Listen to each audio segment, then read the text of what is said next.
ரலியல்லாஹு அன்ஹு அறிவிக்கிறார்கள், சூரத்துல் ஃபாத்திஹாவை ஜிப்ரைல் அலைஹிவஸல்லம் மூலம் அல்லாஹு தஆலா நபி ஸல்லல்லாஹு அலைஹி வஸல்லம் அவர்களுக்கு இறக்கி அருளியபோது இப்லீஸ் கவலை தோய்ந்து மிக கடுமையாக அழ ஆரம்பித்தான்.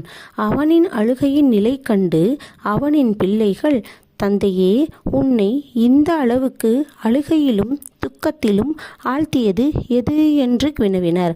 அப்பொழுது இப்லீஸ், நிச்சயமாக முஹம்மது நபி ஸல்லல்லாஹு அலைஹி வஸல்லம் அவர்களின் உம்மத்தவர்கள் மீது மன்னிப்பும் மகத்துவமும் மிக்க சூரத்துல் ஃபாத்திஹாவை அல்லாஹ் இறக்கிவிட்டான். இதனால் அவர்கள் மன்னிப்பு கேட்டு பரிசுத்தமடைந்து விடுவார்களே என்று